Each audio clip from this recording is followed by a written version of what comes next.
السلام علیکم. حنیف سعید کی ادبی دنیا میں آپ کو خوش آمدید کہتے ہیں. یہ Adabi Duniya Pakistan aesthetic hair transplant centre کے تعاون سے آپ کی خدمت میں سجائی جاتی ہے. ناظرین، ہماری آج کی ادبی دنیا کا موضوع ہے نوجوان نسل میں بڑھتا ہوا ادبی رجحان. نوجوان نسل میں بڑھتا ہوا ادبی رجحان، اور اس موضوع پر گفتگو کرنے کے لیے ہم نے ایک بلند پایا شاعر کو جو ہے وہ دعوت دی ہے. ہمارے درمیان موجود ہیں. ان کی 3 کتابیں برفاب، چاک سے اترے وجود، گرا کھلنے تک، جو کہ نظموں پر بھی مشتمل ہے. آپ بیک وقت جو ہے غزل گو شاعر بھی ہیں اور نظم گو شاعر بھی ہیں، اور خصوصی طور پر نظم جو ہے وہ آپ کی زیادہ پسند کی جاتی ہے. اس کے ساتھ ساتھ مائکرو فکشن پہ بھی جو ہے تو انہوں نے بہت کام کیا ہے. کچھ انگریزی کتابوں سے انگریزی کتابوں کا اردو میں بھی ترجمہ کر چکے ہیں. ایک ادب میں ایک بلند پایا مقام رکھتے ہیں. فرماتے ہیں، میں تو خود پر بھی کفایت سے اسے خرچ کروں، میں تو خود پر بھی کفایت سے اسے خرچ کروں، وہ ہے مہنگائی میں مشکل سے کمایا ہوا شخص. کیا کہنے ہیں، بہت خوب فرمایا. ہمارے درمیان موجود ہیں دور حاضر کے بلند پایا شاعر جناب شہزاد نیر صاحب. شہزاد صاحب، ادبی دنیا میں آپ کو خوش آمدید کہتے ہیں. بہت شکریہ جناب، مجھے بھی یہاں آ کر مسرت ہوئی. تھینک یو، جزاک اللہ. آپ آئے، آپ نے اپنا قیمتی وقت نکالا. مجھے یہ بتائیے، یہ 3 کتابیں برفاب، چاک سے اترے وجود اور گرا کھلنے تک نظموں کا مجموعہ، یہ جو آپ کی پہلی جو کتابیں ہیں 2 شاعری کی، برفاب، اس پہ آپ کو پین انٹرنیشنل ایوارڈ UK سے جو ہے وہ نوازا گیا. تو پہلے تو یہ بتائیے کہ یہ پین انٹرنیشنل ایوارڈ کیا ہے، اور پھر اس کتاب کی کیا ایسی خاص بات تھی کہ اتنا بڑا ایوارڈ جو ہے تو اسے. جی میں عرض کرتا ہوں، یہ پین جو ہے یہ دراصل ایکرونیم ہے پوئٹس، ایسیسٹس اینڈ ناولسٹس. ویٹس. ایسیسٹس اینڈ ناولسٹس، تو ان تینوں لفظوں کا پہلا حرف لے کر پین بنایا گیا ہے، PEN. یہ قلم انٹرنیشنل نہیں ہے. یہاں یہ قلم بھی کہہ لیجئے، لیکن بیسیکلی یہ ان حروف سے بنایا گیا. ایبریویشن. اور یہ انگلینڈ میں ایک سیمی گورنمنٹ آرگنائزیشن ہے جو بہت سالوں سے 70-80 سال سے قائم ہے. اور یہ PEN international award basically Commonwealth countries کی لوکل لینگویجز میں کسی ایک کتاب کو سال بھر کے لیے ملتا ہے. کیا کہیں. 2006 میں میری کتاب برفاب آئی تھی جس میں نظمیں تھیں. اس مجموعہ کلام کو اس ایوارڈ کا حقدار تسلیم کیا گیا، چونکہ اس میں ایک بہت ماڈرن سینسیبلٹی کی پوئٹری تھی جو اس عہد میں انسان کو درپیش فکری مسائل کا خوبی سے احاطہ کرتی. دوسرا، اس کتاب کے نام پر میں کچھ بات کروں گا. برفاب یعنی برف کا پانی، برف آب. اور میری سیاچن گلیشیئر میں پوسٹنگ رہی تھی، میرا پاکستان آرمی سے تعلق رہا، میں وہاں سے ریٹائرڈ ہوں ایز این آفیسر. تو میرے سیاچن گلیشیئر کے ایسے تجربات جو اس سے پہلے کبھی اردو شاعری میں نہیں آ سکے تھے، کیونکہ اس سے پہلے کبھی کوئی شاعر گلیشیئر پہ رہا ہی نہیں تھا جا کر. مشکل زندگی ہوتی ہے. بہت مشکل زندگی ہوتی ہے، اور اس زندگی کو میں نے شاعری میں ڈھالا. کتنا عرصے آپ؟ میں 2 سال رہا. 2 سال گلیشیئر پہ. 2 سال میں گلیشیئر پہ رہا. اور اب یوں دیکھیے کہ برف جسے عام طور پر حسن کا استعارہ سمجھا جاتا ہے، قبل ازیں جو برف کی شاعری تھی وہ ساری کی ساری رومانویت، خوبصورتی، اس کی تعریف پر مبنی تھی. لیکن میں نے برف کا ایک شفاف روپ دیکھا. برف قتل کر دیتی ہے انسان کو. برف قتل کر دیتی. جی، اور دیکھیے کہ ذرا سا آدمی غافل ہوا تو اسے فراسٹ بائٹ ہو جاتا ہے، جس میں انگلیاں جڑ جاتی ہیں، کان کی لویں کٹ جاتی ہیں، ناک کٹ جاتی ہے، ایسے ہی، یا پاؤں کی انگلیاں کٹ جاتی ہیں. اور اگر انسان برفانی طوفان میں پھنس گیا، جسے بلیزرڈ کہتے ہیں انگریزی میں، تو وہ ایک لمحہ نہیں لگے گا کہ انسان مر جائے گا. اسی طرح ایک فینومینن ہے وہاں پر جسے ایولانش کہتے ہیں. وہ ٹنوں کے حساب سے، یعنی ہزاروں ٹن برف جو ہے وہ ایک دم ایک ڈھلوان سے بہہ نکلتی ہے، اور اس کے سامنے جو کوئی بھی آتا ہے اسے وہ ملیامیٹ کرتے ہیں. میرے کئی دوست، میرے پلٹون میٹ، وہ اس ایولانش کے اندر آ کر شہید ہوئے وہاں. جی میرے. تو یہ وہ تجربات تھے جو بہت یونیک تھے، اپنی حیات میں، اپنی اصلیت میں، زندگی میں بہت یونیک تھے. ان تجربات کو جب میں نے شاعری میں ڈھالا اور پھر میں نے کتاب مرتب کی، تو یوں کہہ لیجئے کہ اس کتاب نے ایک تہلکہ مچا دیا. منو بھائی مرحوم نے اس پہ کالم لکھے. اس میں ایک نظم سیاچن کے عنوان سے ہے، ایک منجمد خواب کے عنوان سے ہے. پھر ایک طویل نظم بھی اسی کتاب میں شامل ہے جسے میں نے 5 سال میں لکھا. وہ ایک کہانی ہے. اس کو میں یہ کہوں کہ جس ماحول سے گزرتا ہے شاعر، اس ماحول کا وہ بہت زیادہ اثر لیتا ہے، وہاں سے سیکھتا ہے، وہاں سے ایکسٹریکٹ کرتا ہے، اور پھر ایکسٹریکٹ کرنے کے بعد وہ اپنے ذہن کے دریچوں سے گزارتا ہوا، دل کے راستے سے ہوتا ہوا، اور قلم سے اس کو کاغذ پر جو ہے تو وہ منتقل شاعری بنا دیتا ہے، جو کچھ بھی وہ نظم کی صورت میں ہو، غزل کی صورت میں ہو، یا نثر کی صورت میں ہو۔ امجد اسلام امجد صاحب نے اس کتاب پر لکھا، جو کتاب میں شامل ہے، سبحان اللہ، کہ اس نوع کی شاعری اس سے پہلے اردو ادب میں وجود نہیں رکھی۔ سبحان اللہ، کیا اور اس کی وجہ میں یہی بتاتا ہوں کہ جن تجربات سے میں گزرا، مجھ سے پہلے کبھی کوئی شاعر نہیں گزرا تھا۔ میں عرض کوئی کر رہا شاعر اس سے پہلے سیچن نہیں گیا، سیاچن نہیں گیا۔ کیا کیا تو یوں سمجھیے کہ یعنی کہ سیچن جانے والے آپ پہلے شاعر؟ جی، اچھا، آپ شاعر سیچن جانے سے پہلے بنے تھے یا سیچن جانے سے نہیں، اس سے پہلے ہی بنے اس سے تھے؟ پہلے کیونکہ شاعری تو آپ زمانہ شاعری تعلیم تو میں میں نے ساتویں جماعت میں شروع کر دی تھی، اور پھر آرمی جوائن کی، اور پھر سیاچن جانے کا موقع ملا۔ وہاں میں آپ کو 3 جملے کہتا ہوں آپ کے ناظرین کے لیے۔ وہاں جو میں نے دیکھا تو ایک تھا انسان کا انسان سے تصادم، انسان کا انسان سے تصادم، جنگ کی صورتحال۔ جی بالکل۔ دوسرا میں نے دیکھا انسان کا فطرت سے تصادم۔ کیا کہنا، دیکھیے فطرت کو ہم سب، ہمارے سب شاعر، گلیشیئر یہ سب فطرت کا ہے، فطرت کا حصہ۔ تو انسان کا فطرت سے تصادم یوں ہے کہ لمحہ لمحہ وہاں لڑنا پڑتا ہے، وہاں سانس بھی ٹھیک سے نہیں آتی۔ جب آپ 20,000 فٹ کی بلندی کراس کرتے ہیں، اس تک جاتے ہیں، تو محض ٹوتھ برش کرنے ہی سے آپ کا سانس پھول جاتا ہے۔ سر ایسے اس میں تو موسم میں تو باتیں بھی جم جاتی ہیں، باتیں بھی جم جاتی ہے۔ یہ تو ایک تو انسان کا انسان سے تصادم، انسان کا فطرت سے تصادم، اور ان دونوں تصادموں کے پس منظر میں بے نیازی سے گزرتا ہوا وقت۔ وقت کے فلسفے پر جس نظم کا میں ذکر کر رہا تھا کہ 5 سال کی مدت میں نے لکھی، ایک نظم 5 سال میں لکھی، اور وہ طویل نظم ہے، تقریباً 47 صفحات پر محیط ہے، وہ بھی اسی کتاب میں شامل ہے۔ اس نظم میں نے یہ کہانی بیان کی ہے کہ ایک گروہ ہے جو ایک چوکی سے دوسری چوکی پر جا رہا ہے، اور وہ کریوس میں اس کے ایک ساتھی گر گیا ہے۔ اب کریوس کیا ہے؟ ایک ایسی برفانی دراڑ جو کئی میل گہری ہو سکتی ہے، اور دنیا میں آج تک کوئی ایسا طریقہ نہیں ہے کہ برفانی کریوس میں گرے ہوئے کسی شخص کو نکالا جا سکے۔ تو ایسے واقعات وہاں ہوئے کہ ایک شخص کریوس میں گرا، وہ گہرائی میں چلا گیا، اب اسے نکالا نہیں جا سکتا، لیکن وہ کنارے پر بیٹھے ہوئے اپنے ساتھیوں سے باتیں کر رہا ہے کہ میری بیوی کو یہ کہہ دینا، میرے بچوں سے یہ کہہ دینا۔ سلام ہے ان تمام ہمارے رکھوالوں کو، ہمارے وطن کے رکھوالوں کو، جو اپنی زندگی جوکھم میں ڈال کے، ان کی بھی فیملی ہوتی ہے، ان کے بھی چاہنے والے ہوتے ہیں، ان کی بھی ضروریات ہوتی ہیں، ماں بھی ہوتی ہے، بہن بھی ہوتی ہے، بیٹی بھی ہوتی ہے، بچے بھی ہوتے ہیں، دوست بھی ہوتے ہیں، احباب بھی ہوتے ہیں، وہ بھی، ان کا بھی سب کچھ ہوتا ہے، لیکن وہ ملک کی خاطر، ملک کی سلامتی کی خاطر، اس کی حفاظت کی خاطر اپنے سب کچھ چھوڑ کر، اپنی زندگی داؤ پہ لگا کر جو ہے ایسے ماحول میں گزر جاتے ہیں جہاں انہیں بقول نیر صاحب کے، شہزاد نیر صاحب کے، جہاں انہیں انسان سے بھی لڑنا پڑتا ہے بیک وقت، اور فطرت سے بھی لڑنا پڑتا ہے۔ 2 طرح کی لڑائی بیک وقت جو جاری رہتی ہے، اور اس پورے پیریڈ میں، 2 سال کے پیریڈ میں، انہوں نے جن جن قدرتی چیزوں کا مشاہدہ کیا، اور اس مشاہدے کی روشنی میں جو ہے جو کتاب لکھی، جو شاعری کی، اور برفاب کے نام سے وہ کتاب منظر عام پر آئی، تو اس کو دنیا کا بہت بڑا award, PEN international award UK میں دیا جاتا ہے، اس سے نوازا گیا۔ یہ بلا شبہ ہمارے پاکستان کے لیے اور ہمارے پاکستانی ادب کے لیے ایک بہت بڑا اعزاز ہے۔ سر، یہ آپ نے بھی ایک نظم کا ذکر کیا، 45 صفحات پر مشتمل نظم، تو کیا یہ ادب کی طویل ترین نظم نہیں؟ ادب میں اس سے پہلے بھی طویل نظمیں لکھی گئیں۔ سر میں نے 45 صفحات کی نظم کوئی نہیں۔ نون میم راشد نے لکھی، ڈاکٹر وزیر آغا نے لکھی، لیکن طویل نظموں کی تاریخ میں اس نظم کو بقول نقادوں کے یہ ایک بڑا مقام حاصل ہے کہ اس نوع کی کبھی کوئی نظم نہیں لکھی گئی۔ اس کا ترجمہ بھی ہوا، انگریزی زبان میں ہوا۔ تو یہ دیکھیے کہ وہاں کہانی اسی طرح ہے کہ وہ جب گر گیا ہے تو اسے نکالا نہیں جا سکتا، پھر وقت ایک کروٹ لیتا ہے، کئی صدیاں گزرتی ہیں، گلیشیئر کے اندر وہ شخص منجمد رہتا ہے صدیاں تک، اور پھر پگھلتے پگھلتے جب وہ کنارے پر آتا ہے، جسے سناؤٹ کہتے ہیں، سناؤٹ گلیشیئر کا وہ دہانہ ہے جہاں سے پگھل پگھل کے پانی آتا ہے اور دریا بنتے ہیں۔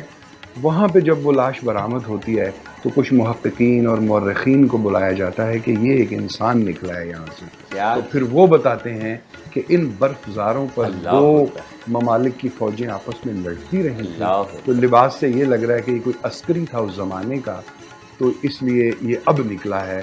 اور کتنا چھوٹا سفر ہے، مکان در مکان، کتنا لمبا سفر ہے، زماں در زماں، کہ وہ انچ انچ کے حساب سے کھسکتا ہوا اس گلیشیئر میں سے پھر بالآخر وہ دریا کے دہانے تک پہنچتا ہے۔ تو آپ نے اس نظم کا ذکر کیا، میں سیاچن نظم کی دو چار لائنیں آپ کے قارئین کو سنانا چاہوں گا۔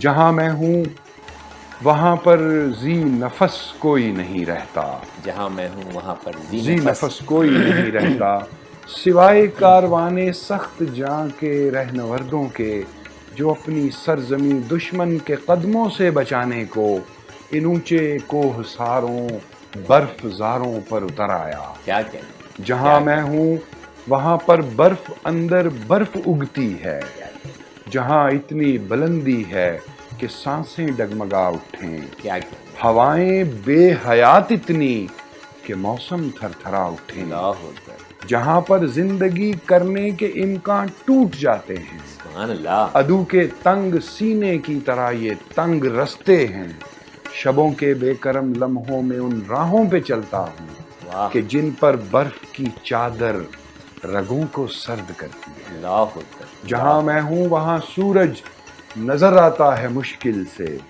جہاں پر دھوپ میں بس روشنی کا نام ہوتا ہے، جہاں گرمی کے موسم پر گما ہوتا ہے جاڑے کا، جہاں پارا نہیں اٹھتا، جہاں سبزہ نہیں اگتا۔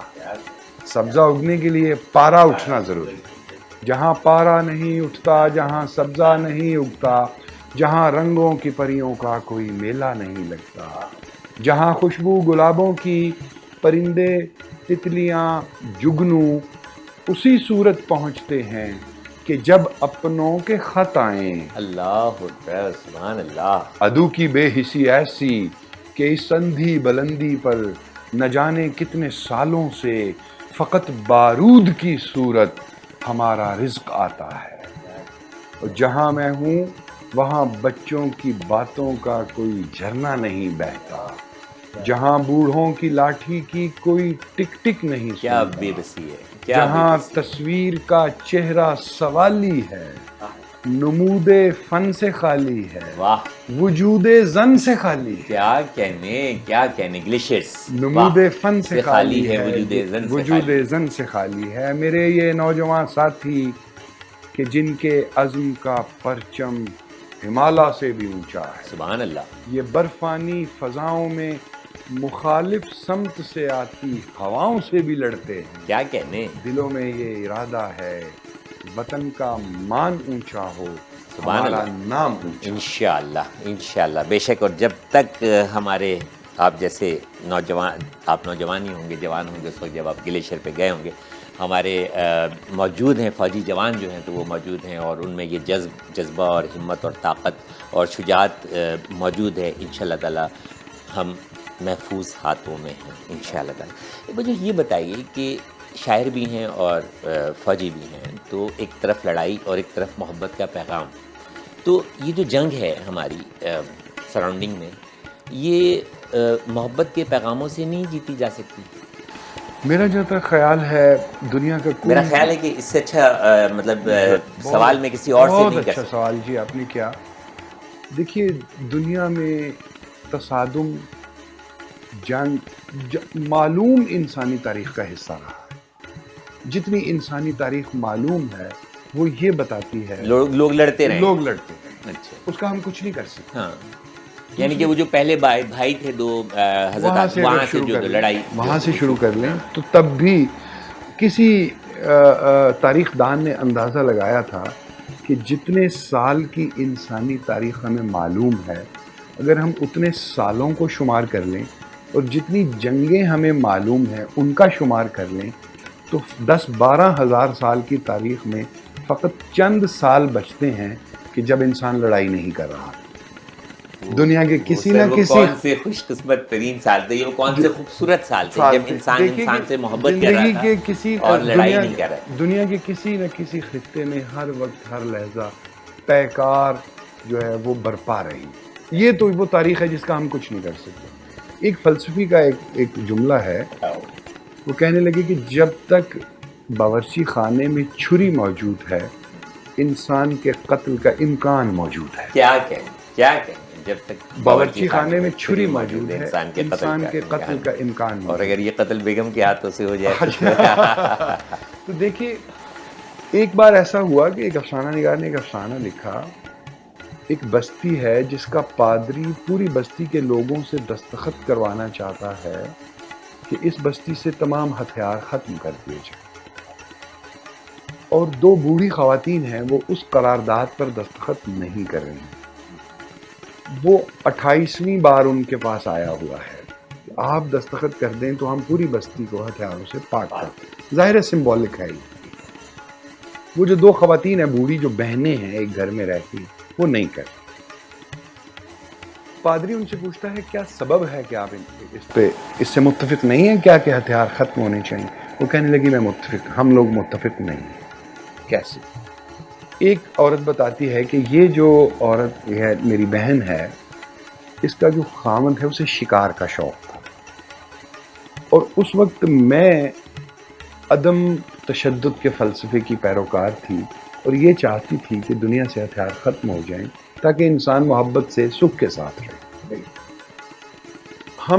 میں اس کی بندوق کو اکثر چھپا دیا کرتی تھی اور وہ شکار پر جا نہیں پاتا تھا. کئی بار میں اس کی گولیاں چھپا دیتی تھی اور اسے قائل کرتی رہتی تھی کہ تم اس بندوق کو دور کر دو. میرا بہنوئی تھا. وہ کہنے لگی کہ ہم لوگ ایک پکنک کے لیے کہیں دور جنگل میں گئے ہوئے تھے اور نظر چھپا کے اس نے بندوق بھی گاڑی میں رکھ لی تھی، لیکن میں بھی ایک ہی کایا تھی. میں نے وہ بندوق کی گولیوں والا تھیلا جو ہے اسے دریا میں پھینک دیا وہاں جا کے کہ تاکہ یہ کسی جانور کا شکار نہ کر سکے. کہتے ہم لوگ بیٹھے کچھ کھا رہے تھے تو اچانک اس بہنوئی کی نگاہ پڑی. پوری فیملی تھی، ہماری والدہ تھی، ہمارے والد تھے، دونوں بہنیں تھیں، ہمارا بہنوئی تھا. پیچھے سے ایک ریچھ آ رہا، جنگلی ریچھ. اس نے آتے ہی جو میری بہن تھی اس پہ حملہ کر دیا اور آپ دیکھ سکتے ہیں کہ اس کا ایک بازو کٹا. یہ جو ہمارا بہنوئی تھا یہ گاڑی کی طرف بھاگا کہ بندوق اٹھائے تاکہ ہم ریچھ سے بچا سکیں. بندوق تو اس نے نکال لی اور اس کے خیال میں اس میں 2 گولیاں لوڈ تھیں. اس نے ریچھ کا نشانہ لیا اور فائر کیا، لیکن محض کلک کی آواز آئی، فائر نہیں ہوا، کیونکہ میں بندوق کی نالی میں لوڈ کی ہوئی 2 گولیاں بھی نکال کر دریا میں پھینک چکی. اب اس بیچارے کے پاس کوئی حل نہیں تھا. اس نے ہماری والدہ پہ حملہ کیا، اسے مار دیا. ہمارے والد پہ حملہ کیا، اسے مار دیا. میری بہن کا بازو کھا لیا. میں وہاں سے بھاگ گئی، وہ بھی بھاگ گیا، اور ہم ایک وہ لکڑی لے کر آئے اور اسے بڑی مشکل سے بگایا تاکہ لاشیں تو بچ جائیں. کہتی ہے تب سے میں بندوق کی قائل ہوں. کیا اب یہ ایک لیکن افسانہ ہے. یہ افسانہ ہے، لیکن آپ یہ دیکھیں نا کہ آسمان میں اڑتے ہوئے پرندے، سمندر میں بہتی ہوئی مچھلیاں، زمین پر رینگتے ہوئے کیڑے، جنگلوں میں رہتے ہوئے جانور، یہ تو آپس میں نہیں لڑتے. یہ زمین پہ بستے ہوئے انسان ہی کیوں لڑتے ہیں جبکہ یہ اشرف المخلوقات. یہ ایک بہت اچھا سوال ہے. پیسیفزم بطور فلسفے کے بہت ڈسکس ہوا. امن پسندی، امن کی خواہش، اس کے لیے امن کا پیغام، اس کے لیے ہمیں بہت کچھ کرنا پڑے گا. کیوں نہیں کرتے ہیں؟ بعض جب اوقات تک آپ جیسے لوگ اس معاشرے میں موجود ہیں جن کا تعلق جو ہے تو وہ بندوق سے بھی رہا اور قلم سے بھی رہا، تو بندوق سے تو تعلق رہا اور قلم سے بھی رہا، تو بندوق کی بجائے قلم کو اگر مضبوط کر دیے جائے، زیادہ طاقتور کر دیے جائے، اس میں جو ہے تو وہ گولیاں جو ہیں وہ زیادہ بھر لی جائیں، اور اس قلم کے رشتے سے جو ہے قلم سے قلم کے رشتے کو مضبوط کیا جائے. کیونکہ میں دیکھتا ہوں کہ جس خطے میں ہم رہ رہے ہیں خطے کے ہمارے اطراف ہمارے پڑوسی ملک میں خاص طور پہ جس کا ہم ذکر کرنا چاہیں گے کہ وہاں بھی جو ہے وہ بہت محبت کرنے والے لوگ اور ادب سے لگاؤ رکھنے والے لوگوں کی بھی ایک بہت بڑی تعداد، بلکہ ہمارے ہاں سے بھی زیادہ تعداد جو ہے تو وہ وہاں پہ موجود ہے. تو کیا ضروری ہے کہ یہ مطلب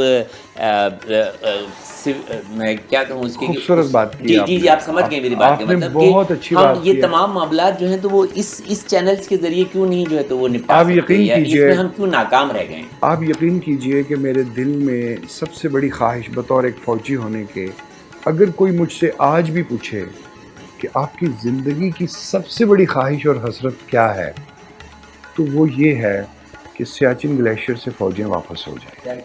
وہ ایک اتنا خوبصورت خطہ ہے، اسے ایک نیشنل پارک، ایک وائلڈ لائف پارک بنا دیا جائے وہاں، نہ کہ اس کو تحارب کا میدان بنا دیا جائے، جنگ و جدل کا میدان بنا دیا. لیکن یقین کیجئے یہ باتیں اتنی خوبصورت ہیں اور میرے دل کے بہت قریب ہیں کہ دنیا میں امن ہو جائے. اور ہم نے یہ بھی دیکھا ہے کہ وہ شام ہو یا عراق، لیبیا ہو یا افغانستان، وہ ویتنام ہو یا سوڈان، جس خطے میں جنگ گئی ہے اس نے انسانیت کو تباہ کر دیا. یہ سب ہم جانتے ہیں. اور پیسفزم یا امن پسندی کا فلسفہ جو ہے وہ بہت میرے دل کے قریب ہے. لیکن حقائق کی نظر سے اگر دیکھیں اور تاریخ پر نگاہ ڈالیں تو ہم یہ بھی دیکھتے ہیں کہ ہمیں جو ایبسلیوٹ پیسفزم ہے اس کے لیے تاریخ کو الٹانا ہوگا. تاریخ میں دلیری سے ایک بات کہوں گا کہ ہمیں تاریخ کے بہت سارے ابواب کو کھرچ کر پھینکنا ہوگا. شجاعت و حمیت کی وہ داستانیں جنہیں ہم مذہبی بیانیوں میں پڑھتے ہیں، یوں سر اڑا دیا، بالکل ایسے ہی ہے، یوں دو ٹکڑوں میں بانٹ دیا، کیا ہم انہیں اپنے مذہبی بیانیوں سے نکال سکتے ہیں؟ نہیں نکال. تاریخ میں جو بڑے بڑے تیمور لنگ ہے یا سکندر اعظم ہے یا رچرڈ دا لائن ہارٹ ہے یا جو ہمارے کہہ لیجئے کہ بادشاہوں نے جنگیں کی، تو جب تک ہٹلر جب تک ہم چلیے ہٹلر تو ایک ماتوب کردار ہے، میں ان کرداروں کی بات کر رہا ہوں جنہیں ہم اچھا سمجھتے ہیں اور انہوں نے زندگی بھر جنگیں ہی لڑی ہیں. تو تاریخ کا اتنا بڑا الٹ پھیر مجھے تو ہوتا ہوا نظر نہیں آتا. سارے بیانیے الٹ جائیں گے. یعنی کہ یہ جنگ و جدل جاری رہے گی. مطلب اگر ہم 10-12 ہزار سال کی انسانی تاریخ کو دیکھیں تو ابھی تک جو ہے وہ، اور اب اس کے بعد جو آگے بھی دیکھیں تو یہ سلسلہ بجائے کم ہونے کے اس جو پر ہے میں ایک جملہ کہوں گا آپ کے قارئین کی نظر، ناظرین کی نظر کروں گا. آپ کے جملے کے بعد ہم جی ضرور. وہ میں یہ کہوں گا کہ جیسا انسان تاریخ میں رہا ہے اگر ویسا ہی وہ آنے والے سالوں میں رہتا ہے تو جنگیں ہوتی رہیں گی. جب تک انسان میں کوئی بایو کیمیکل تبدیلی نہیں آتی، بایو کیمسٹری کی روح سے، تو لڑائی دیکھیے ایک گھر میں باپ بیٹا ہے، بہن بہن ہے، ماں بیٹا ہے، ساس بہو ہیں، نند بھابھی ہیں، اختلاف وہ بھی جنگی ہوتی ہے. تو ہمیں یہ باتیں بہت اچھی لگتی ہیں، لیکن ہمیں چاہیے کیا، یہ میں آپ کو وقفے کے بعد بتاؤں. وقت ہوا ایک چھوٹے سے بریک کا، اس امید کے ساتھ کہ آپ ہمارے ساتھ جڑے رہیں گے. حنیف سید کی ادبی دنیا میں ہمارے ساتھ موجود ہیں شہزاد نیر صاحب اور ہمارا موضوع ہے نوجوان نسل میں بڑھتا ہوا ادبی رجحان. ملتے ہیں ایک چھوٹے سے وقفے کے بعد.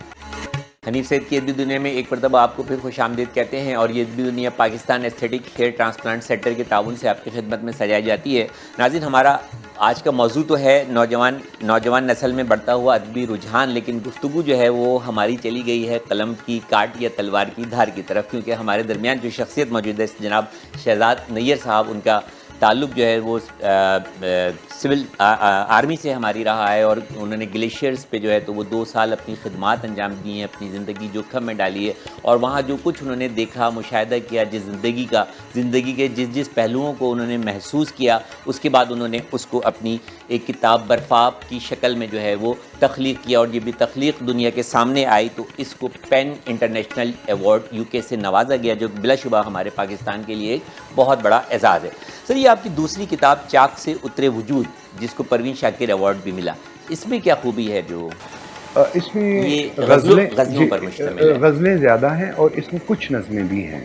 جیسے برفاب میں صرف نظمیں تھیں، اس میں غزل غالب مجموعہ ہے. یہ اس میں زیادہ تر غزلیں ہیں، 51 غزلیں ہیں اور کوئی 23-24 نظم. یہ پروین شاکر ایوارڈ بھی سال میں ایک مرتبہ ایک ہی کتاب کو ملتا ہے؟ سال میں ایک مرتبہ ایک ہی کتاب کو ملتا ہے. ایک ہی کتاب کو ملتا ہے. اور یہ کتنے سال سے جاری ہے؟ یہ 1994 میں ان کا انتقال ہوا, 1995 سے جاری. 95 سے جاری. علی محمد فرشی صاحب کو ملا, 28 یا 29 امرین حسیب امبر کراچی کی, ان کو 29 لوگوں کو جو ہے تو یہ اعزاز حاصل ہے. آپ 2009 کا ایوارڈ ملا. 2009 کا مطلب یہ تقریباً 28-29 سال بنتے ہیں. تو آپ کو یہ 28-29 لوگوں میں یہ اعزاز حاصل ہے کہ آپ کی کتاب چاک سے اترے وجود کو پروین شاکر ایوارڈ سے جو ہے تو وہ نوازا گیا.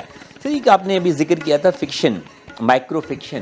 مائکرو فکشن بھی لکھا جاتا ہے. مائکرو کا مطلب کچھ چھوٹا اور فکشن مینس افسانہ, مطلب چھوٹا سا افسانہ. تو اس پہ بھی آپ نے بڑا کام کیا, چھوٹے افسانوں پر بھی آپ کا بڑا کام. ہاں جی, اس طرح ہے کہ جب ہم دیکھتے ہیں کہ لوگوں کے پاس وقت کم ہو رہا ہے اور اب لوگ تھوڑے وقت میں زیادہ دیکھنا چاہتے ہیں, خاص طور پہ سوشل میڈیا پر, تو جو ہماری غزل کا ایک شعر تھا وہ بہت مقبول ہوا. مثلا جان ایلیا کا شعر ہے, بہت نزدیک آتی جا رہی ہو, بچھڑنے کا ارادہ کر لیا. کیا کہنے. اسی پہ مجھے یاد آیا, مجھے اپنے مرنے کا غم نہیں لیکن, مجھے اپنے مرنے کا غم نہیں لیکن, ہائے میں تجھ سے بچھڑ جاؤں گا. جی, تو دیکھیے کہ دو مصروں پر مشتمل جو ایک شعر جو ہماری غزل کا صدیوں سے حصہ تھا, وہ سوشل میڈیا کے آنے کے باعث وہ ایک چھوٹے سے کارڈ کی شکل میں بھی گھوم رہا ہے. اسے لوگ ٹک ٹاک پہ بھی پڑھ رہے ہیں 10 سیکنڈ میں, 12 سیکنڈ میں, 30 سیکنڈ میں, 20 سیکنڈ میں. پھر ہم وہیں آ جاتے ہیں کہ کیونکہ نوجوان نسل جو ہے وہ اس میں پاز نہیں ہے, مطلب رکتی نہیں ہے, اسکرول بہت ہے, مطلب سیکنڈوں میں منٹوں میں جو ہے تو یہ کہیں سے کہیں جو ہے تو وہ پہنچنا چاہتی ہے. وہ اس کے لیے ایک جملہ میں نے کہا تھا کہ we are saying a lot but we are losing focus. Yes exactly. اب سہج سوچنا, سبھاؤ کے ساتھ کسی چیز پر 2, 4, 10, 20 منٹ تدبر کرنا, تفکر کرنا, اس کی عادت نہیں رہی. اب ایک سکرولنگ جاری ہے. تو مائکرو فکشن کا آپ کا سوال تھا, تو میں نے ایسے چھوٹے چھوٹے افسانے لکھے جن کے اندر پیغام بڑا تھا, لیکن افسانہ آدھا صفحہ یا اس سے بھی کم. آپ یوں سمجھ لیجئے کہ اس میں ایک پیراگراف یا 2 پیراگراف میں پوری کہانی, جس میں کردار بھی ہے, واقعہ بھی ہے, مکالمہ بھی ہے, اور پھر آخر میں وہ ایک نشتر سا بھی چبھو دے. اچھا, یہ جو اختصار ہے آپ بتا رہے ہیں, جو ہم نوجوان نسل سے اختصار کی بات کر رہے ہیں, دوسری طرف ہم سوشل میڈیا کے کردار کی بات کر رہے ہیں, بلا شبہ جس کی اہمیت سے ہرگز کوئی انکار نہیں ہے. تو یہ کتاب گلیشیئر میں نہیں جاتی جا رہی, مطلب کتاب پر برف نہیں پڑتی جا رہی؟ اب یوں سمجھیے کہ ایک ہی وقت میں یہ 2 رجحانات چل رہے ہیں. سوشل میڈیا کے پھیلاؤ کے باعث لوگ زیادہ دیر لمبے عرصے تک کتاب نہیں بھی پڑھ رہے, یہ بات بھی اپنی جگہ درست ہے, لیکن سوشل میڈیا ہی کے تھرو جس طریقے سے کتب کی تشہیر ہو رہی ہے, کتابوں کا تذکرہ ہو رہا ہے, ان پر تبصرے لکھے جا رہے ہیں, یہ اس کتاب میں یہ ہے, اس کتاب میں یہ ہے, تو انفارمیشن کے پھیلاؤ کے باعث لوگوں کو اپنی پسند کی کتابوں تک رسائی بھی بہت زیادہ ہو گئی ہے. میں ذاتی طور پر جانتا ہوں بہت سارے مصنفین کو, اس میں خود میں بھی شامل ہوں. جب میری چوتھی کتاب خوابشار شائع ہوئی 2018 میں, یہ جہلم بک کارنر سے چھپی. جی, آپ دیکھیے کہ خوابشار کے چھپنے کے بعد جہلم بک کارنر ہی کے عمر شاہد کا یہ کہنا تھا کہ شاعری کی جتنی یہ کتاب بکی ہے ہمارے ہاں سے, اتنی کئی سالوں میں کوئی اور کتاب نہیں بکی. اچھا, اس کا سبب کیا ہے؟ کہ اس کا سبب یہ ہے کہ اس کتاب کا تذکرہ سوشل میڈیا پر رہا, اور لوگوں نے کہا اچھا یہ شعر بھی اس میں ہے, یہ غزل بھی. اس کتاب کی بہت ساری غزلیں پہلے سے مقبول بھی ہو چکی تھیں, جن میں سے میں 1-2 سناؤں گا بھی. تو اب جب اس کا تذکرہ لوگوں تک پہنچا, اچھا یہ کتاب ہے, تو لوگوں نے دھڑا دھڑ خریدی. اب یہ ایک ساتھ 2 رویں چل رہی ہیں. ایک رو ہے کہ محض بھائی سوشل میڈیا پہ شاعری پڑھ رہی, کتاب کی کیا ضرورت ہے. ایسے بھی بہت سارے لوگ ہیں, زیادہ تر لوگ ایسے ہیں. اچھا, پھر ایسے بھی بہت سارے لوگ ہیں کہ یار مجتمع شکل میں مجھے اس شخص کا کلام چاہیے جسے میں بیٹھ کے پڑھ سکوں. ہم دیہات کی زندگی کو عام طور پر اپنی سوشل میڈیائی گفتگو سے آؤٹ کر دیتے ہیں. دیکھیے, دیہات میں دور دراز ایسے لوگ بھی ہیں جہاں سگنل کم ہیں, وہ 3G کی دنیا میں ابھی تک, میں وہاں گیا ہوں, داخل نہیں ہوئے. وہ جب کہیں 4G میں آتے ہیں تو میں ایسے لوگوں کو بھی جانتا ہوں کہ جو موٹر سائیکل پر اپنے گاؤں سے نکل کر کسی قصبے میں 10-20 کلومیٹر کا سفر کر کے آتے ہیں, 2-4 گھنٹے تیز نیٹ چلا کر واپس اپنے گھر چلے جاتے ہیں. ایسے لوگوں کی کتاب ضرورت ہے, اور کتاب تک ان کی رسائی ہے. اور ویسے بھی کتاب کے ذریعے جو آپ پڑھتے ہیں, آرام سے سکون سے ٹھہر کے وہ لطف اندوز ہو وہ یاد بھی بہت دیر تک رہتا ہے نا, اور وہ کتاب کا سوشل میڈیا اپنا اس کا لینس متبادل نہیں ہو سکتا, اس کی اہمیت سے انکار ممکن نہیں ہے, لیکن یہ ہے کہ وہ کتاب کا متبادل نہیں ہو سکتا. کتاب ایک مسلم حقیقت ہے اور وہ مسلم حقیقت جو ہے وہ قائم اور دائم رہے گی. ایسے ہی ہے, اور کتاب سے رشتہ مضبوط کرنا ادب سے رشتہ مضبوط کرنے کے مترادف ہے, اور ادب سے رشتہ مضبوط کرنے کا مطلب ہے کہ معاشرے کی اصلاح اور معاشرے کو خوبصورت اور محبت بھرا جو ہے وہ ماحول فراہم کرنا ہے, کیونکہ ادب جو ہے وہ محبت کا پیغام دیتا ہے, بھائی چارگی کا پیغام دیتا ہے, انسانیت کا پیغام دیتا ہے, اور اس پیغام کو جتنا پھیلایا جائے اتنا کم ہے. اس کے لیے میں ایک لفظ استعمال کروں گا, ٹالرنس. دنیا میں جو تصادم ہوتے ہیں, برداشت. دنیا میں جو تصادم ہوتے ہیں یا جنگ ہوتی ہے, چاہے انفرادی سطح پہ ہوتی ہے یا قومی سطح پہ ہوتی ہے, وہ عدم برداشت کے باعث ہوتی ہے. ہم اپنے ہی نقطۂ نظر کے درست ہونے پر جتنا زیادہ اصرار کریں گے اتنی ہماری برداشت کم ہوگی. ہمیں چاہیے یہ کہ ہم کہیں بھائی میاں میرا یہ نقطۂ نظر ہے, اس معاملے پر ایک سے زیادہ نقطۂ نظر ہو سکتے ہیں, جو آپ کا نقطۂ نظر ہے وہ آپ کو مبارک, ہم پھر بھی دوست رہ سکتے ہیں. کیا کہنے آپ کا نقطۂ نظر کا احترام میں کروں, میرے نقطۂ نظر کا احترام آپ کریں, ہم پھر بھی دوست رہ سکتے ہیں. کانفلکٹ نہ ہو. آپ کا اپنا خیال ہے, آپ اپنے زاویہ نگاہ سے دیکھتے ہیں, میرا اپنا زاویہ نگاہ ہے, میں اپنے زاویہ نگاہ سے. اس پر ایک جملہ ایک امریکی دانشور کا بہت اچھا ہے. اس نے کہا کہ میں آپ کے نقطۂ نظر سے متفق نہیں ہوں, لیکن اگر آپ سے یہ نقطۂ نظر رکھنے کا حق چھینا گیا تو سب سے پہلے اس کے خلاف میں آواز بلند. جو آپ کہہ رہے ہیں میں اسے متفق نہیں ہوں. انسانی حقوق کی علمبرداری کا اس سے بڑا جو ہے تو وہ کمال اور کیا ہو سکتا ہے. اس نے کہا کہ میں جو آپ کہہ رہے ہیں میں اسے درست نہیں سمجھتا, لیکن یہ کہنے کا حق آپ کو ہے, آپ کہیں. اور اگر آپ سے چھینا گیا تو میں سب سے پہلے جو ہے تو ہمارے سماج میں جو تناؤ نظر آتا ہے, ہمارے معاشرے میں جو مختلف گروہوں کا, چاہے وہ سیاسی گروہ ہیں حتیٰ کہ ادبی گروہ ہیں. جی میں اسی طرف آ رہا تھا. ادب برداشت جو ہے تو میرا اگلا سوال یہی تھا کہ یہ جو ادب برداشت ہے یہ مطلب ادب میں بھی ہے, جس کو تنقیدی پہلو کا نام دے کے کہ مطلب راستہ نکال لیا جاتا ہے, حالانکہ وہ ہوتی شاید جیلسی ہے, لیکن اس کو جو ہے تو وہ تنقید کا نام دے کر جو ہے تو وہ ایک خوشگوار ہموار سا راستہ. میں آپ سے متفق ہوں کہ حسد کے باعث, جیلسی کے باعث ادب میں کافی ساری بددیانتیاں بھی ہو جاتی ہیں. مثال کے طور پر جون ایلیاہی کو لیجئے, یہ کوئی 2-4 ہفتے پہلے ایک پورا ٹرینڈ چلایا گیا کہ جون صاحب جو ہیں وہ بس ایک اوسط سے شاعر ہیں, معمولی سے شاعر.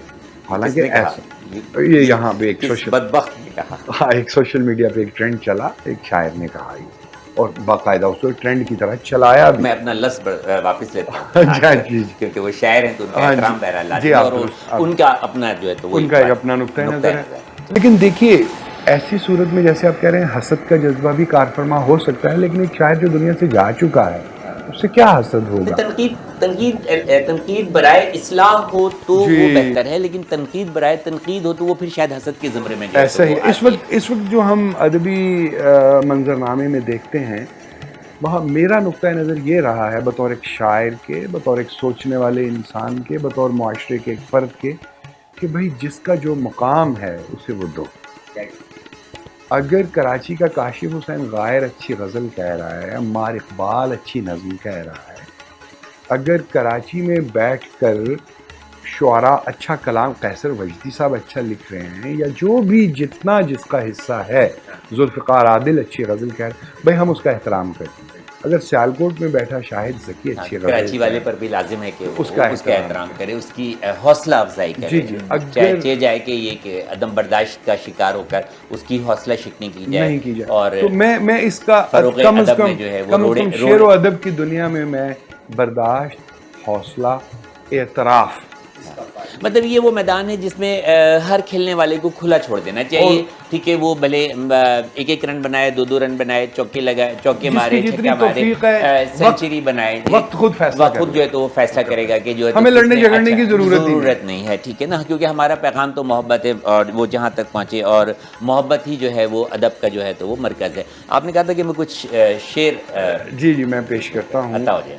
میرا نہیں تو وہ اپنا ہی کچھ خیال کرے, میرا نہیں میرا نہیں تو وہ اپنا ہی کچھ خیال کرے، کیا کہنے، اسے کہو کہ تعلق کو پھر بحال ہاں کرے. ہاں کیا خوب کہا ہے، واہ، پھر سے کہیے. میرا نہیں تو وہ اپنا ہی کچھ خیال کرے، اسے کہو کہ تعلق کو پھر بحال کرے. نگاہ یار نہ ہو تو نکھر نہیں پاتا، واہ واہ واہ، نگاہ یار نہ ہو تو نکھر نہیں پاتا. کوئی جمال کی جتنی بھی دیکھ بھال کرے. کیا کہنے ہے، نگاہ یار کا شکریہ جو گئی ہے مجھ کو سنوار کے. Yes, کیا نگاہ yes. یار ہو تو کوئی نکھر نہیں کیا پاتا، کہنے. کوئی جمال کا جتنا بھی خیال کرے. کیا کہنے، نگاہ یار نہ ہو تو نکھر نہیں پاتا. کیا کہنے، کوئی جمال کی جتنی بھی دیکھ بھال کرے کیا کہنے، اور ملے تو اتنی رعایت عطا کرے مجھ کو. ملے تو اتنی رعایت عطا کرے مجھ کو. میرے جواب کو سن کر کوئی سوال کرے. کیا کہنے، جہاں سوال کے بدلے سوال ہوتا ہے وہیں محبتوں کا زوال ہوتا ہے. میرے جواب کو سن کر کوئی سوال کرے. اور شعر دیکھیے کہ کلام کر کہ میرے لفظ کو سہولت ہو. کلام کر کہ میرے لفظ کو سہولت ہو، تیرا سکوت میری گفتگو محال کرے. اور وہ جو سیاچن کی بات آئی کہ بلندیوں پہ کہاں تک تجھے تلاش کروں، بلندیوں پہ کہاں تک تجھے تلاش کروں، ہر ایک سانس پہ عمر رواں زوال کرے. ہر ایک سانس پہ عمر رواں زوال کرے. نہ گزرے وقت کا پوچھے نہ آنے والے کا، نہ گزرے وقت کا پوچھے نہ آنے والے کا. کوئی سوال کرے بھی تو حسب حال کرے، حسب حال کرے. اور شعر دیکھیے کہ وہ ہونٹ ہوں کہ تبسم سکوت ہو کہ سخن، وہ ہونٹ ہوں کہ تبسم سکوت ہو کہ سخن، تیرا جمال ہر ایک رنگ میں کمال کرے. کیا کہنے، کیا کہنے، تیرا جمال کہ سکوت ہو کہ وہ ہونٹ ہوں کہ تبسم سکوت ہو کہ سخن، تیرا جمال ہر ایک رنگ میں کمال کرے. اور کیا لفظوں کی بنائی، کیا لفظوں کی بنائی. مقطع پیش کر رہا ہوں کہ میں اس کا پھول ہوں نیر سو اس پہ چھوڑ دیا، میں اس کا پھول ہوں نیر سو اس پہ چھوڑ دیا، وہ گیسوؤں میں سجائے کہ پائمال کرے. کیا کہنے، کیا کہنے، میں اس کا پھول ہوں نیر اس پہ چھوڑ دیا، وہ گیسوؤں میں سمائے کہ، وہ گیسوؤں میں سجائے کہ پائمال کرے. وقت ہوا ایک چھوٹے سے وقفے کا، اس امید کے ساتھ کہ آپ ہمارے ساتھ جڑے رہیں گے کیونکہ شہزاد نیر صاحب ہمارے ساتھ موجود ہیں حنیف سید کی ادبی دنیا میں. حنیف سید کی ادبی دنیا میں ایک مرتبہ آپ کو پھر خوش آمدید کہتے ہیں. اور آپ جانتے ہی ہیں کہ یہ Adabi Duniya Pakistan aesthetic hair transplant centre کے تعاون سے آپ کی خدمت میں سجائی جاتی ہے. بڑی خوبصورت گفتگو جاری ہے محترم شہزاد نیر صاحب کے ساتھ. بڑے بلند پایہ شاعر ہیں اور جو کچھ کلام انہوں نے تھوڑا سا جو پیش کیا ہے تو اس کلام سے ان کی فن سخن کی بلندی کا جو ہے وہ اندازہ لگایا جا سکتا ہے. پروین شاکر کا ایک خوبصورت شعر بیچ میں یاد آیا تھا جو اسی زمین میں تھا جو سر نے کہا سوال کرے. تو فرماتی ہیں جہاں سوال کے بدلے سوال ہوتا ہے وہیں محبتوں کا زوال ہوتا ہے. کسی کو اپنا بنانا ضروری تو نہیں، کسی کا بن کے رہنا کمال ہوتا ہے. تو سر یہ جو خوابشار آپ کی کتاب ہے اور یہ بھی اس کے بارے میں بھی آپ نے بتایا، لیکن اس کے علاوہ آپ نے کچھ کتابوں کے انگریزی سے اردو زبان میں ترجمے کیے ہیں. تو وہ کس طرح کی کتابیں؟ جی میں عرض کرتا ہوں مختصراً. ہاں جی مختصراً. آج کل سیلف موٹیویشن کا بہت چرچا ہے. لوگ اپنی مدد آپ کے تحت یعنی اپنی ذات کی جو کجی ہے، کوئی کمی ہے، کہیں حوصلے کی کمی ہے، کہیں ارادے کی کمی ہے، اسے لوگ سیلف موٹیویشن کی کتابوں سے اور بڑا فائدہ ہوا ہے دنیا کو. میں نے ایسے لوگ دیکھے ہیں جنہوں نے کسی موٹیویشنل اسپیکر کا ایک چھوٹا سا کلپ دیکھا اور اس نے ان کی زندگی بدل کر دی. ایسے لوگوں کو میں نے اپنی آنکھوں سے دیکھا. تو جو دو کتابیں میں نے ترجمہ کی، ایک ورلڈ بیسٹ سیلر کتاب ہے جس کا نام ہے 6 تھنکنگ ہیٹس، اور ملینز اس کی کاپیز جو ہیں وہ فروخت ہوئی ہیں دنیا میں. اور جو آپ نے ترجمہ کیا وہ کس نام سے؟ اس کا میں نے ترجمہ کیا ہے سوچ کے نرالے ڈھنگ، اس کے نام سے. سوچ کے نرالے ڈھنگ. اس کتاب میں یہ بتایا گیا ہے کہ انسان اپنی سوچ کا زاویہ تبدیل کر کے اپنی پوری زندگی تبدیل کر سکتا ہے. اور اس نے کہا ہے کہ سوچنے کے 6 انداز ہوتے ہیں. تو ہر انداز ہر جگہ پر کارآمد نہیں ہے. اگر آپ نے ایک مکان خریدنا ہے تو اس کی جو خصوصیات ہیں ان سب کو الگ الگ انداز میں وے کر کے اس کے لیے سوچنے کا ایک الگ انداز جو ہے وہ لاگو کرنا. کیا گہرائی. تو مجھے یہ موضوع بڑا اپیل کیا تو میں نے اس کا ترجمہ کیا. وہ کارنر جیل ہم نے چھاپا. دوسری جو کتاب ہے وہ اس کا نام ہے کہ why A grade students work for C grade students. جو اپنی زمانہ طالب علمی میں سی گریڈ اسٹوڈنٹس رہے ہوں اور وہ بعد میں کاروبار کر لیں اور وہ اپنے پاس بہت قابل لوگوں کو ملازم رکھتے ہیں. عام طور پہ ہم نے دیکھا ہے بالکل ایسے ہی ہے. بالکل ایسے. تو چونکہ بڑے بزنس ٹائکون نے یہ جملہ کہا بھی ہے. جی ایسا ہی ہے کہ تو اس کتاب میں چونکہ یہ اس طرح کی باتیں کی گئی تھیں کہ ہمیں چاہیے کہ ہم اپنی تعلیم کو استوار کریں عہد جدید کے تقاضوں کے مطابق, اس پر استوار کریں, نہ کہ وہی رٹے رٹائے سلیبس بنا. تو اس لیے پھر میں نے ان دو اس میں اگر آپ کو ہم یہ کہیں کہ آپ نظم, نثر, مترجم اور موٹیویشنل موٹیویشنل انسپائریشن جو ہے تو وہ آپ نے دی. اسپیکر تو نہیں کہیں گے, مطلب موٹیویشنل رائٹر کہہ لیں یا مترجم کہہ لیں, تو وہ بھی جو ہے تو وہ ایک کتاب اور بہت ہی قاسم علی شاہ صاحب نے ترجمہ کرائی تھی. انہوں نے کہا جی یہ کتاب بہت عمدہ ہے, آپ اسے پڑھیں. جب میں نے پڑھا تو میں نے کہا اس کا تو ضرور ترجمہ ہونا چاہیے. تو انہوں نے کہا یہ انہی دونوں میں سے ان دونوں میں سے بہت اس کا نام تھا نمبر نہیں کافی. اردو میں اس کا نام رکھا نمبر نہیں کافی, کہ ہم نے جو بچوں کو اس دوڑ میں لگایا ہوا ہے کہ میٹرک میں اتنے نمبر لیں, ایف میں اتنے نمبر لیں.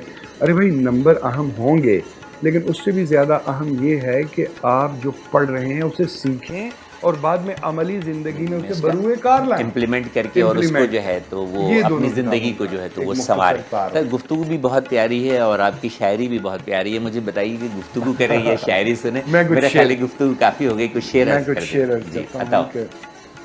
دم بدم گردش دوراں کا گھمایا ہوا شخص, دم بدم گردش دوراں کا گھمایا ہوا شخص, ایک دن حشر اٹھاتا ہے گرایا ہوا شخص. میں تو خود پر بھی کفایت سے اسے خرچ کروں. بالکل, میں تو خود پر بھی کفایت سے اسے خرچ کروں. میں اگلا جملہ وہ پڑھوں گا, میں خود پڑھوں گا. وہ ہے مہنگائی کی شکل میں کمایا ہوا شخص. میں تو خود پر بھی کفایت سے اسے خرچ کروں. مہنگائی میں شکل, وہ ہے مہنگائی میں مشکل سے کمایا ہوا شخص. کیا کہ یاد آتا ہے تو آتا ہی چلا جاتا ہے, کار بیکار زمانہ میں بھلایا ہوا شخص. واہ واہ واہ. اور یہ شعر خاص طور پہ آپ کے ناظرین کے لیے, جب ضرورت تھی اسی وقت مجھے کیوں نہ ملا, جب ضرورت تھی اسی وقت مجھے کیوں نہ ملا, بس اسی ضد میں گنوا بیٹھا ہوں پایا ہوا شخص. کیا سر یہ شاعر ناسٹیلجک فیس کا شکار نہیں ہوتا؟ زیادہ تر ناسٹیلجیا میں نہیں رہتا, جیسے بھی یادداشتوں کا بھی ذکر کیا تھا کہ خوشگوار بھی ہوتی ہیں اور جو ہے تو ناگوار بھی ہوتی ہیں, لیکن یہ ابھی جو غزل آپ نے پڑھی مطلب یہ ناسٹیلجیا کے اس میں جا رہی ہے. ہاں جی اسی طرح ہے, اسی طرح ہے. میں بس اس کے آخری دو شعر سنا دیتا ہوں. کیا عجب خوان مقدر ہی اٹھا کر پھینکے, کیا عجب خوان مقدر ہی اٹھا کر پھینکے, ڈانٹ کر خوان مقدر سے اٹھایا ہوا شخص. اور اپنی پھر سے کہتا ہو, کیا عجب کے خوان مقدر ہی اٹھا کر پھینکے, ڈانٹ کر خوان مقدر سے اٹھایا ہوا شخص. اور اس کا مقطع پیش کروں گا کہ اپنی شوریدہ مزاجی کا کروں کیا نیر, اپنی شوریدہ مزاجی کا کروں کیا نیر, روٹ کر جا بھی چکا مان کے آیا ہوا شخص. واہ واہ واہ واہ. روٹ کر جا بھی چکا مان کے آیا ہوا شخص. میں تو خود پر بھی کفایت سے اسے خرچ کروں, وہ ہے مہنگائی میں مشکل سے کمایا ہوا شخص. گفتگو بھی آپ کی بہت پیاری, شاعری بھی آپ کی بہت پیاری. موضوع ہمارا نوجوان نسل میں بڑھتا ہوا ادبی رجحان. اتنے خوبصورت الفاظ میں نوجوان نسل, آج کی نوجوان نسل کے نام کوئی پیغام جو ہمارے معاشرے کو سدھار سکے, ہمارے بگاڑ کو سدھار سکے اور ہماری نوجوان نسل کو ایک کسی صحیح جو ہے وہ ڈائریکشن کی طرف گامزن کر سکے, ادب کے حوالے سے ہو جائے. میں یہ سمجھتا ہوں کہ پاکستان ایک ایسا ملک ہے, شاید دنیا میں واحد ملک ہے جس کی 65% آبادی 30 سال سے کم عمر کے لوگوں پر مشتمل ہے. ان سب نوجوانوں کو میرا پیغام یہ ہے, مطلب ہم جوان ہیں تو وہ نوجوان ہیں, ان کو میرا پیغام یہ ہے کہ آپ اپنے مزاج میں سے جتنی تلخی کو کم کریں، جلد بازی کو کم کریں، اور اپنے اندر جتنا ٹھہراؤ اتار سکیں اتنا اتار. میں مانتا ہوں کہ زندگی تیز رفتار ہے، دوڑو زمانہ چال قیامت کی چل گیا، لیکن وہ جو سوشل میڈیا کی اسکرولنگ ہیبٹ ہے اس نے ہمارے مزاجوں میں بھی ایک جلد بازی، ہم نے کسی نقطے پر رک کر ٹھہر کر سوچنا جو ہے وہ ترک کر دیا، فوکس کرنا اسے ترک کر دیا. تو اس کے لیے آپ ادب سے جڑیں، آپ خوبصورت شاعری پڑھیں، چاہے سوشل میڈیا پر ہی پڑھیں. میں جانتا ہوں ہر کسی کے ہاتھ میں ایک آئینہ ہے، پڑھیں، اسے میں جامع جم کہتا ہوں. کہیں پر بھی پڑھیں، کہیں پر بھی پڑھیں. آپ ای بک پڑھیں، آپ واٹس ایپ پر پڑھیں، آپ فیس بک پر پڑھیں، آپ انسٹاگرام پر پڑھیں، لیکن پڑھیں، سنیں بھی. لیکن آپ کی بات کو وقت بالکل کم رہ گیا ہے کہ اگر ہم مطلب ترقی یافتہ ممالک کا ذکر کرتے ہیں، سوشل میڈیا کا ذکر کرتے ہیں، تو آپ کا بھی بہت سیاحت رہا ہوگا، میرے بھی رہا، تو ہم دیکھتے ہیں کہ وہاں ٹرینوں میں، لائنوں میں لوگ ابھی بھی کتاب سے پڑھ رہے ہیں، کتاب سے پڑھ رہے ہوتے ہیں. جو ٹائم ان کے پاس ہوتا ہے وہ کتاب سے پڑھ رہے ہوتے ہیں، حالانکہ سیلولر فون ان کے پاس بھی موجود ہوتا ہے، لیکن وہ کتاب سے پڑھ رہے ہوتے ہیں. تو میں جتنے بھی پروگرام کر چکا ہوں سب کا تجزیہ یہی ہے کہ جو کچھ آپ کتاب سے پڑھتے ہیں وہ زیادہ آپ کنسیو کر سکتے ہیں، زیادہ بہتر طریقے سے کنسیو کر سکتے ہیں. وہ بہت مدت تک آپ کے ذہن میں جو ہے تو وہ یاد رہتا ہے، تازہ رہتا ہے. اور جو کچھ آپ ڈیجیٹل ورڈز میں پڑھتے ہیں یا رومن میں پڑھتے ہیں وہ آپ کے ذہن پر وہ نقوش نہیں چھوڑ پاتا. اس میں جلد بازی ہوتی ہے، اگلا دیکھیں گے. تو یہی پیغام آپ نوجوان نسل کو. ایک سائنٹیفک بات بھی میں کرنا چاہوں گا. روشنی جب کتاب کے صفحے سے منعکس ہو کر اپنی آنکھوں تک پہنچتی ہے وہ کوئی نقصان نہیں پہنچاتی، لیکن روشن سکرین کے ذریعے جب روشنی پہنچتی ہے بات کہتی ہے تو وہ آپ کے اعصاب کو بھی متاثر کرتی ہے، آپ کی بینائی کو بھی متاثر کرتی ہے، حتیٰ کہ آپ کے مزاج کو بھی متاثر کرتی ہے. میرا خیال ہے آپ کاغذ کی کتاب پڑھیں تو جو آپ کے اندر سکون و اطمینان اترتا ہے وہ کسی صورت میں سکرین پر نہیں اتر سکتا. پھر بھی ہم یہ کہتے ہیں کہ چلیے کچھ وہاں سے پڑھ لیں لیکن کتاب کو بھول نہ جائیں. کتاب بھی ضرور پڑھیں، کتاب کو اپنی زندگی کا جزو بنائیں. جو لوگ بھی اپنا نیا مکان تعمیر کریں اس میں ایک بک شیلف ضرور رکھیں اور خوبصورت کتاب کا ایک کتاب گاہ بنائیں اپنے گھر میں، اور وہاں پر آپ اچھی اپنی پسند کی کتابیں، ناول ہے، شاعری ہے، افسانہ ہے، اردو ہے، انگریزی ہے، موٹیویشنل بکس ہیں، کچھ بھی آپ کو، مذہبی کتابیں ہیں، تصوف کی کتابیں ہیں، جیسا آپ کو پسند ہے، مائکرو فکشن ہے، وہ کتابیں سجائیں. آتے جاتے آپ کے بچے انہیں نکال کے دیکھیں گے، مہمان گھر آئیں گے آپ کے بارے میں کیا رائے قائم کریں گے، بھئی باذوق گھرانہ ہے، یہاں کتاب پڑھنے والے موجود ہیں. تو یہ میرا پیغام ہے، کتاب سے جڑیں، ادب سے جڑیں، شاعری سے جڑیں، رویوں اور مزاجوں کی تشکیل اب ادب کی روشنی میں کریں، گفتگو کو نرم کریں، شائستگی کو اپنائیں، اپنے ساتھ رہنے والے انسان سے پیارا لہجہ رکھیں، چاہے وہ آپ کے ساتھ گھر میں ہے، چاہے وہ دفتر کے اندر ہے، چاہے گلی محلے میں ہے. دکاندار سے آپ سودا لے رہے جاتے ہیں بھائی کیا حال ہے، آپ بڑے اچھے لگ رہے ہو، اچانک اس کے چہرے پہ مسکراہٹ آ جائے گی. تو میرا یہی پیغام ہے، میرا پیغام محبت ہے جہاں پہنچے. سر اتنی خوبصورت گفتگو کے بعد میرے پاس کہنے کے لیے جو ہے وہ کچھ الفاظ نہیں، اور میں اسی شہزاد نیہ صاحب کی گفتگو پر جو ہے اپنے پروگرام کا اختتام کرتا ہوں کہ میرا پیغام محبت ہے جہاں تک پہنچے. بہت ہی خوبصورت گفتگو کی نوجوانوں کے حوالے سے، کتاب کے حوالے سے، ادب کے حوالے سے، سوشل میڈیا کی اہمیت کے حوالے سے، مائکرو فکشن کے حوالے سے، جو ہمارے شعراء گزرے ہیں ان کے حوالے سے، نظم کے حوالے سے، اور نہ جانے کیا اتنے 40-50 منٹ کے پروگرام میں جو ہے تو انہوں نے کتنی فصیح اور بلیغ گفتگو کی ہے، جن سے ان کے ادبی خط کا جو ہے وہ ادبی خط کا جو ہے وہ احاطہ کرنا میں سمجھتا ہوں کہ ناممکن ہے. ان کے ادبی خط کا احاطہ کرنا ناممکن ہے. حنیف سعید کی ادبی دنیا سے ڈاکٹر حنیف سعید کو اجازت دیجیے. اللہ حافظ.